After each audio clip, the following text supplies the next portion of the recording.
cepat mendengar, lambat berkata-kata. Jadi kalau ngomong itu dipikir, kalau ngomong itu ditata. Ini akan ada pengaruhnya apa enggak. Ini disiplin, saudaraku ya. Disiplin dalam kehidupan sehari-hari, dalam pergaulan. Kemudian itu nanti buahnya kita akan lambat untuk marah. Jadi kita tidak mudah tersulut emosi kita, kemudian kita marah-marah, saudara. Shalom, saudaraku. Jumpa lagi dalam Suara Gembala. Saudara, kali ini kita akan membahas sebagian firman yang ditulis oleh Rasul Yakobus, yang diyakini sebagai half brother dari Tuhan Yesus. Nah, saudaraku, di antara surat para rasul, surat Yakobus ini punya penekanan yang kuat dalam perbuatan. Ya, dan hal ini ketika Martin Luther mendapat pewahyuan tentang keselamatan hanya karena iman kepada kasih karunia, maka surat Yakobus ini sempat ditunda. Memang Martin Luther sempat menerjemahkannya, tapi untuk memasukkan dalam kanon gereja Protestan itu sempat tertunda, saudara. Ya, karena apa? Karena surat Yakobus ini penekanannya pada perbuatan sehingga orang bisa salah tafsir dan bisa menganggap bahwa keselamatan pun itu karena perbuatan, begitu ya. Nah, tapi akhirnya tetap dimasukkan di dalam kanon karena mereka akhirnya mengetahui bahwa ini adalah satu dorongan bagi orang yang sudah diselamatkan untuk mengerjakan keselamatan itu dengan takut dan gentar, yaitu dengan melakukan apa yang diyakini. Ya, saudara, kita akan lihat tentang apa yang Yakobus ajarkan. Yakobus ini diyakini sebagai half brother dari Tuhan Yesus secara jasmani. Nah, saudara, di dalam Yakobus 1 ayat 19 sampai 21, kita lihat, saudara, ini 3 ayat ini berbicara kuat tentang bagaimana kita ini mendengarkan, kemudian berkata-kata, dan emosi amarah. Ada 3 perkara yang dibahas. Ya, kita lihat aja, saudaraku ya, ayat 19. Hai saudara-saudara yang kukasihi, ingatlah hal ini. Jadi kali ini saudara yang mendengarkan Suara Gembala ini, ingatlah hal ini. Ini adalah sebuah nasihat yang penting. Setiap orang hendaklah cepat untuk mendengar. Artinya kita ini dikasih 2 telinga, saudara, dan 1 mulut. Berarti apa? Kita harus memakai telinga ini untuk mendengarkan dengan cepat mendengar. Artinya di dalam mendengar bukan cuma mendengar suara ya, mendengar dan mencerna akan apa yang kita dengar itu penting, saudara. Ada orang yang terlalu cepat berkomentar sebelum mendengarkan, sehingga dia salah ngerti. Orangnya belum ada, dari percakapan 2 orang ya, orang yang satu bercerita, menyampaikan sesuatu, dia terlalu cepat menyimpulkan akan apa yang didengar itu. Nah, di sini ada persepsi, karena dia sudah punya penilaian, orang ini mau ngomong ini, ngomong itu, sehingga dia tidak sabar mendengarkan, kemudian dia memotong pembicaraan itu, dan ini berlaku buat semua orang, saudara, termasuk saya. Ya, kita seringkali nggak sabar, apalagi kalau yang ngomong itu tidak lancar dan tidak bisa jelas apa yang mau disampaikan itu, kita sulit untuk menangkap atau bertele-tele istilahnya. Itu nggak sabar, kemudian akhirnya kita memotong pembicaraan. Nah, firman ini mengingatkan kita, ayo sabar dalam mendengar. Kita diberi 2 telinga, 1 mulut, supaya kita lebih banyak mendengar, lebih mengutamakan mendengarkan daripada ngomong. Sebab kalau kita bicara sebelum mendengarkan, bisa-bisa kita salah, saudara. Kita belum menangkap akan seluruh apa yang ingin disampaikan karena kita tidak sabar mendengarkan. Kita sudah berbicara, kasih nasihatnya bisa keliru, saudara. Betul ya? Memang dibutuhkan akan disiplin di dalam mendengar. Maka itu firman ini katakan cepat untuk mendengar. Jadi mendengar itu penting. Tetapi lambat untuk berkata-kata. Karena apa? Ya, nanti di dalam pasal yang ketiga Rasul Yakobus ini bicara tentang dosa perkataan, saudaraku. Kita semua mengenal ya, ada dosa pikiran, dosa perkataan, dan dosa tindakan perbuatan. Nah, dosa perkataan ini terjadinya salah satunya karena kita tidak mau mendengar. Mendengar ini belajar, saudara. Saudara, kalau kita mau mendengar suara Roh Kudus, kita perlu tenang, perlu waktu gitu ya. Kalau kita membaca firman, kita sedang mendengarkan akan firman ini berbicara. Nah, itu kita harus mengutamakan bagaimana kita ini menangkap, menyerap, mendengar, menerima akan masukan-masukan dari firman Tuhan. Kalau dalam konseling, dalam pembicaraan, apa yang mau dikatakan oleh lawan bicara kita. Saya kadang-kadang kalau melihat dalam acara ini debat di televisi gitu, saya bosan, saudara. Karena apa? Yang sini bicara, belum selesai sudah dipotong, ini juga bicara, akhirnya dua-dua bicara. Lah, telinga kita ini mau mendengarkan yang mana bingung. Ya, jadi disiplin di dalam mendengar itu penting, saudara. Ya. Nah, kemudian dikatakan lambat berkata-kata, sebab berkata-kata itu kalau tergesa-gesa itu bisa salah ngomong, saudara, dan kita nanti menyesal. Menyesal kenapa kok aku terlalu cepat ngomong gitu ya. Ayo latihan, saudaraku. Saya masih ingat dulu ketika masih baru bertobat, bertumbuh, kemudian ada acara doa puasa di satu tempat. Nah, di dalam acara itu kita semua dianjurkan untuk puasa, bukan puasa berhenti makan, berhenti minum ya dalam satu hari, tetapi puasa bicara. Itu ternyata berat loh, saudara ya, karena kita ini pengennya ngomong aja gitu ya. Apalagi orang yang suka bicara, itu berat loh, puasa bicara. Nah, itu sampai ada seorang teman ketika kita sudah sepakat untuk puasa bicara, itu kasih tulisan diam gitu ya, DIAM. Kemudian ada gambar wajah orang, mulutnya digembok gitu ya. Itu dipasang di tempat retreat tersebut. Sehingga kita semua ya latihan untuk tutup mulut. Nggak gampang, saudaraku, tapi ini adalah cara-cara untuk kita nih mengingat bahwa firman ini katakan cepat mendengar, lambat berkata-kata.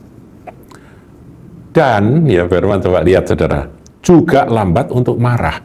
Nah, kalau kita mendengar tidak dengan damai sejahtera dan pimpinan Roh Kudus, itu nanti kita akan cepat menanggapi. Nah, kemudian kalau sudah cepat menanggapi, salah paham, itu nanti ada kaitannya cepat marah, saudara. Orang yang cepat bicara, itu kalau tidak hati-hati, dia bisa masuk kepada poin ketiga, yaitu cepat marah, saudara. Marah-marah gitu. Nah, ayat 20 katakan, sebab amarah manusia tidak mengerjakan kebenaran di hadapan Allah. Jadi kalau sudah dikuasai akan kejengkelan, amarah, kemudian mulai meledak dari cepat bicara, akhirnya jadi cepat marah, saudaraku ya, karena nggak mau mendengar, nggak mau belajar, akhirnya dia marah-marah, itu tidak mengerjakan kebenaran. Udah salah melulu. Kalau orang sudah kena emosi amarah, itu sudah akal sehatnya udah nggak jalan, saudara. Akhirnya ya dia asal marah aja, ngawur, dan itu akan disesali. Tadi saya katakan cepat bicara bisa salah bicara dan bikin kita menyesal di kelak kemudian hari. Setelahnya kita menyesali apa yang kita katakan. Nah, tapi kalau sudah marah, penyesalannya lebih berat lagi, saudara. Kita menyesal, kenapa kok aku tadi marah-marah? Ngapain sih aku tadi kok marah-marah? Mestinya kan tidak perlu seperti itu. Jadi setelah sadar ya, setelah cooling down itu kemudian sadar. Nah, kalau kita sudah jatuh dalam cepat bicara dan cepat marah, ya cepat-cepat minta maaf, saudaraku, supaya selesai. Nah, disitulah kita ada ujian kerendahan hati. Paham ya, saudaraku ya? Ya, ini kesempatan lah untuk kita latihan kerendahan hati. Tapi yang penting kita ingat bahwa jangan cepat bicara, tapi lambat mendengar. Ayo toh, cepat mendengar dan lambat bicara. Nanti kan kita bisa mengendalikan emosi, mengendalikan diri, kita tidak cepat marah. Ya, urutannya seperti itu firman Tuhan. Cepat mendengar, lambat berkata-kata. Jadi kalau ngomong itu dipikir, kalau ngomong itu ditata. Ini akan ada pengaruhnya apa enggak? Ini disiplin, saudaraku ya. Disiplin dalam kehidupan sehari-hari, dalam pergaulan. Kemudian itu nanti buahnya kita akan lambat untuk marah.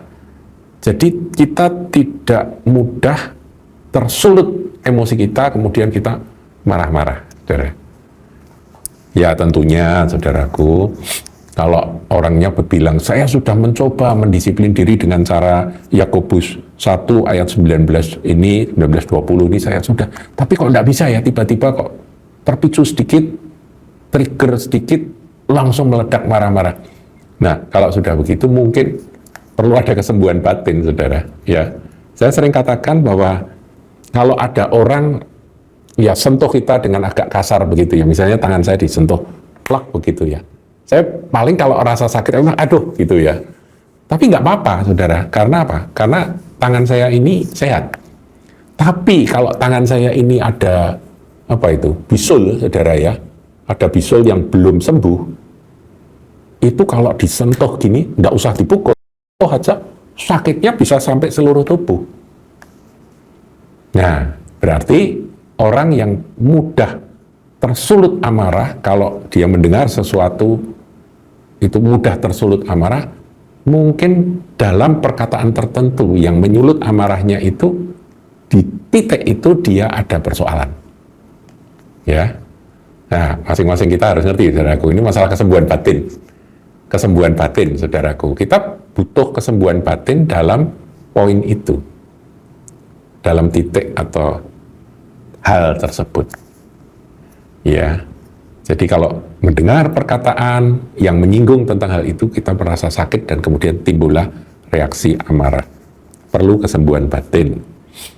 Nah, kemudian, saudaraku, ayat 21, ini penutup, saudara. Sebab itu buanglah segala sesuatu yang kotor. Nah, ini kan proses yang dikehendaki oleh Tuhan dalam hidup kita, saudaraku. Jadi kita ini kan perlu terus bertumbuh dan dibersihkan. Nah, yang membersihkan kita itu apa, saudara? Firman. Ya, dikatakan sebab itu buanglah segala sesuatu yang kotor dan kejahatan yang begitu banyak itu. Kotor, jahat dalam hati kita, dalam pikiran kita, itu suruh buang. Caranya gimana? Itu ada di dalam kalimat berikut. Dan terimalah dengan lemah lembut firman yang tertanam dalam hatimu, yang berkuasa menyelamatkan jiwamu. Firman, saudara. Tuhan Yesus berkata pada murid-muridnya, kamu memang sudah bersih karena firman yang aku sampaikan kepadamu, yang aku perkatakan padamu. Jadi firman itu membersihkan. Di dalam Yohanes 17 ayat 17, itu ayat terkenal, saudara. Kita lihat aja ya. Yohanes 17 ayat 17, mudah dihafal ini. Ya, saudara harus hafal ya. Yohanes 17, bunyi firmannya, ini doa Tuhan Yesus ya. Kuduskanlah mereka dalam kebenaran, firman-Mu adalah kebenaran. Jadi firman yang adalah kebenaran itu ketika kita terima dengan lemah lembut, kita terbuka dan menyambut firman itu berkuasa menguduskan kita, saudara. Dahsyat ya, firman itu berkuasa menyucikan kita. Jadi sepertinya kalau kita ini menerima firman dengan lemah lembut, ya kalau saudara dengar akan khotbah hari Minggu kemarin, itu saya sampaikan tentang kuasa firman yang menyucikan dan mengubah hati. Nah, di sini ada hal-hal yang kotor. Kita kalau sudah percaya Yesus, sudah ada kuasa Roh Kudus, itu kita ngerti, ini aku tidak benar, ini kotor. Kejahatan, ini jahat. Yaitu dengan menyambut firman, maka firman itu akan menyucikan, akan membuang, mendorong. Ya, jadi firman itu seperti air yang membersihkan kekotoran, menyucikan, memandikan gitu ya. Sampai kita pelan-pelan makin hari makin dibenarkan dan dikuduskan. Firman Tuhan yang adalah kebenaran itu menguduskan kita. Nah, kemudian dikatakan terimalah dengan lemah lembut firman yang tertanam. Nah, firman yang setelah masuk itu dia akan menyucikan kita dan mengambil alih akan segala yang kotor dan jahat dalam diri kita. Nah, saudaraku, 3 ayat ini menjadi perenungan kita, di mana mulai disiplin. Mendengar, cepat mendengar, lambat berkata-kata, nanti lambat marah. Dan sambut firman, nanti yang kotor-kotor, yang jahat-jahat akan terdesak keluar oleh firman. Firman itu akan bertumbuh menjadi sebuah kehidupan yang baru di dalam diri kita, dalam hidup kita. Tuhan Yesus memberkati. Jangan lupa like, comment, share, dan subscribe channel GKBK Hal Semarang.